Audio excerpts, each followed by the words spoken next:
So this is Jake Keough from United Healthcare, and he just completed stage 2 of the USA Pro Cycling Challenge, and he's kind enough to join us today on Cycling Illustrated to talk to us about the conditions out there. How is your team doing in these first 2 stages? Is there any frustration, or you guys wish you were in that break today, or kind of just fill me in? Yeah, no, I mean, I think it's these first kind of 3 or 4 stages of the race are really difficult stages. There's a lot of big climbs, and the altitude's definitely tough to get used to as well. So I think being realistic, we're kind of targeting some opportunities and kind of some of the select group sprints, and then the big group sprints that maybe we'll have later. So no, I think it's been positive so far. We've done 2 stages, and they were really tough, and we did a bit of a chase today and kind of showed ourselves. And I think the team's strong at the moment. And we're kind of riding a good wave of success. But what stage sets up nice for you guys? For you in particular, and then are you guys got your eye on any of these other stages? Yeah, definitely.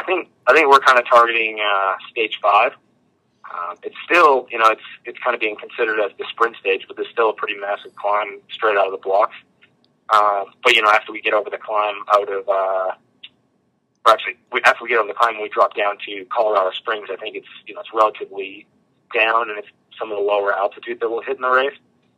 And it could be a bunch sprint. So I think we're targeting that, and trying to stay relatively fresh for it. But it's definitely hard to get like I said, the altitude's super high, and there's massive climbs. So we're trying to conserve as best we can, and kind of come up with some good legs when we can. Now, how does your body adjust to that altitude? Is it going to get better over time, or is it just it is where it's at? Or I mean, definitely, the experience that I've had personally, and I think everyone's different, is that you do get better, you do adapt to it as you race. There's not, unless you come to the high altitude, something like 3 weeks before, there's not much preparation you can do. It's really just kind of racing into it, and you get better as you go. Well, that's really good information. What is your biggest win that you've had this year? This year, I'd have to say it was toward Utah last week. It was a good victory. There's big name sprinters there, and it was a long race. It was probably one of the longest races I've won. So, it's good. It was at altitude. It's another hard, long race, and it was good to kind of prove that I could do that sprint over that distance.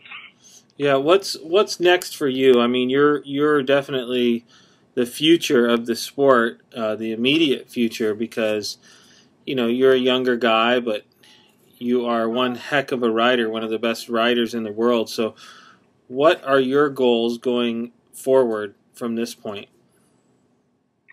I think, just trying to continuously progress. I've kind of made a steady progression over the years that I have been racing. And, moving forward to the European races and taking my sprinting to to that next level and trying to win on the world tour level, so to speak, is definitely my next goal, and hopefully next year we can kind of pull that off. Great.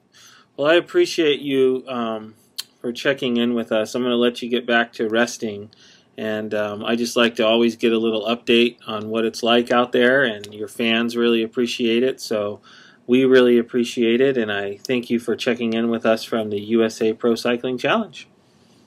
No worries. Thanks a lot. And, I appreciate you guys following us. It's awesome. Cool. Keep up the good work, my man. I'll talk to you soon. Great. Okay. Thanks, Jake. Brandon. Bye-bye. Talk to you later.